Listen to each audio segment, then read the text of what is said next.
The language of children is behavior. Feelings such as loss, grief, and sadness may be expressed in angry, alienating behaviors.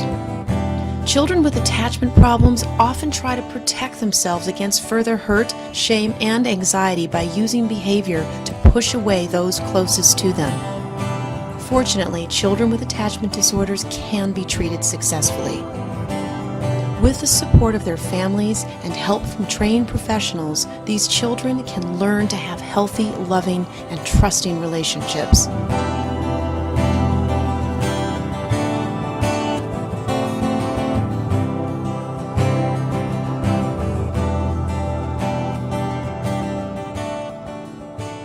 Attachment disorder has a number of definitions. The most official one is really quite inadequate, because it really says the child is behaving inappropriately in most of their social situations. This doesn't really let us know what's going on with the child or what to look for. What we've seen is that many children who have attachment disorder have difficulty trusting, may have difficulty in their relationships with peers. They sometimes have difficulty with their attention or their ability to manage their behavior. There's so many different ways that early attachment disruption can disrupt development that really the diagnosis we've been using is not very useful.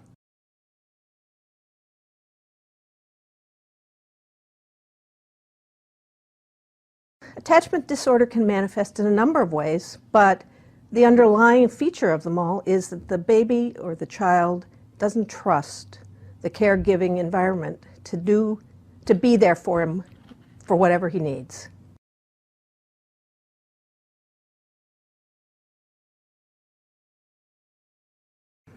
Healthy attachment can be interrupted by a number of different factors.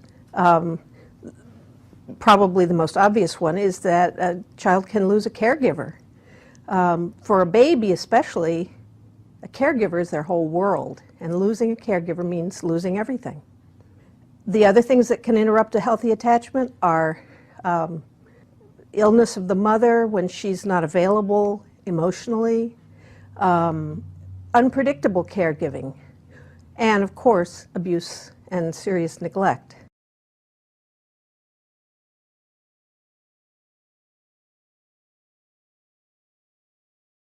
I think one of the great breakthroughs in the last decade is the neuroscientists have been able to show the impact of abuse, neglect, and family violence, and especially chronic experiences of traumatic stress on the development of children. The parents have known for ages, and neuroscientists have been able to show in the last decade, is how experiences like that of your child impact the brain and impact specific structures in the brain. So they've been able to show that children have experienced chronic neglect in particular, and also chronic experiences of abuse, violence, but most particularly neglect, lead to such things like shrunken or less development of key structures in the brain, like the anterior cingulate, like the hippocampus, the corpus callosum, and other structures that help a child to be able to succeed and function. And that includes to be able to regulate feelings and emotions. And of course, that's a key capacity to succeed in preschool, a key capacity to succeed in kindergarten, at first and second grade. So we often see with children who have had chronic experiences of neglect and abuse that they have trouble regulating their emotions. And that can be really traced to the impact of the abuse and neglect, to frankly often a decreased size of parts of their brain, and to a differential response compared to children who've received love and care and a secure attachment, which conversely helps to grow the brain and grow the ability to regulate. So often we see with children that have had chronic experiences of traumatic stress, the great difficulty managing feelings. They're easily set off, they may explode, the adults around them may not see what sets them off, but they do see the reaction.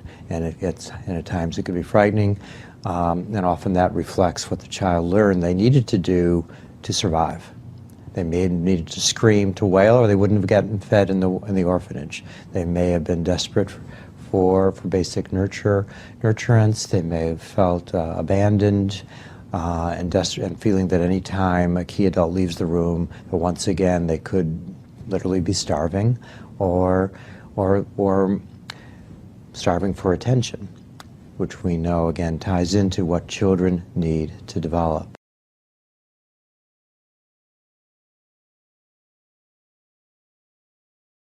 The developmental trauma disorder is a new disorder, a diagnosis proposed by Dr. Bessel van der Kolk, and it is a diagnosis that seeks to capture the range of impact that we see with children that have had complex trauma in their lives. And so it focuses not just on the behavior of children, but looks at things like affect regulation, the way that children think in a distorted way, how their sense of self is damaged, how they can be dissociative, and how they can have really severe problems with attachment.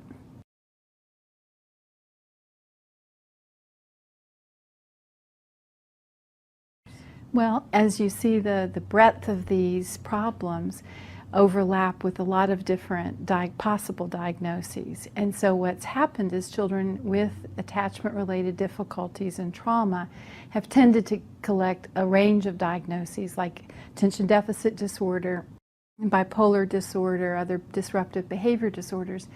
And the problem is that those disorders never capture the underlying problem, that they are simply behavioral. And so when children collect that list of diagnoses, the real problem is never addressed and therefore never solved.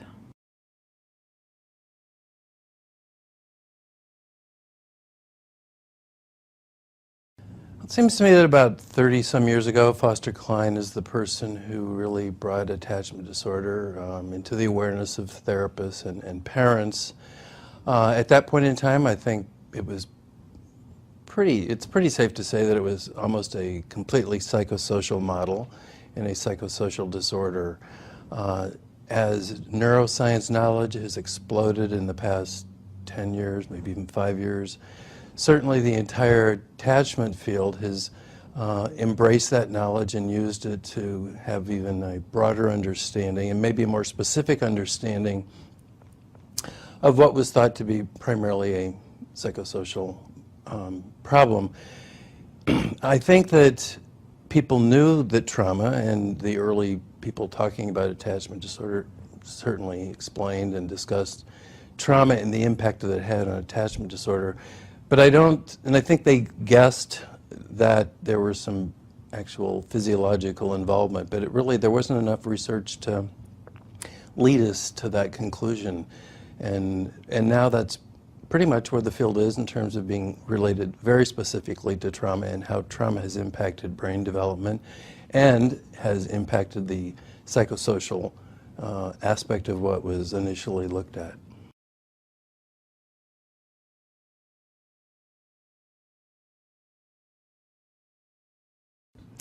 Adults with attachment disorder as children will grow a personality disorder among other mental illnesses. So we'll see an antisocial personality disorder. It's prone to develop into a borderline personality disorder. On the mental health side, apart from personal functioning, we'll end up with kids that grow into very depressed, even suicidal adults, have debilitating anxieties, and even psychotic levels of mental illness.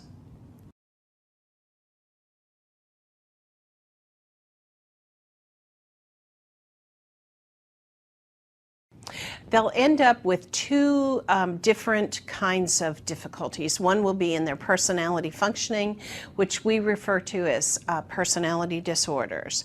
Typically, an adult who had a childhood history of reactive attachment disorder is going to either have an antisocial personality disorder, or they're going to have a borderline personality disorder. On the other side, we have the potential for them to develop depression and anxiety, even to the extent of being suicidal or unable to function in a daily living situation. So both can be very debilitating and devastating in their personal functioning. With proper treatment, we're definitely going to improve the odds that they'll function better. So we'll have fewer characteristics of the personality disorder. Hopefully, if there's a mental illness with a tendency to depression or anxiety, we're going to find that the young adult, will be able to self-regulate and monitor their own emotional conditions, seeking help and intervention when it's warranted. So that will definitely upgrade their opportunity for personal adjustment and growth.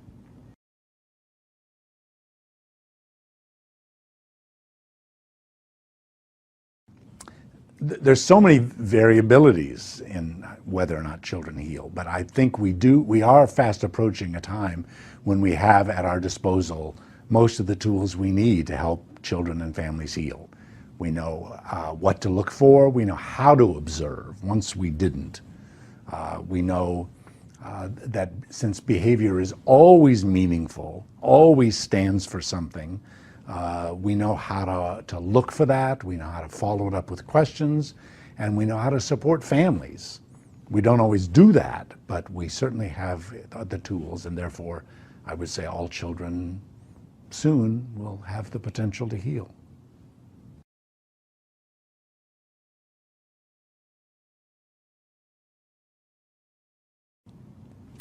I think unquestionably there is.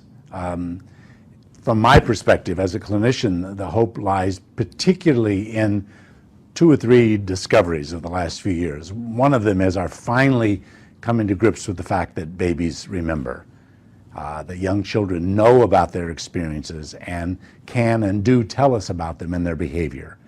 And what that makes possible is more knowledge about the child's early experience, but it also means that we're not just stuck with fretting about the behavior itself. We decide that the behavior of a young child is always meaningful, and hope lies in paying attention to that behavior as if it's meaningful and following it to its original source. Huge hope for clinicians and parents in that.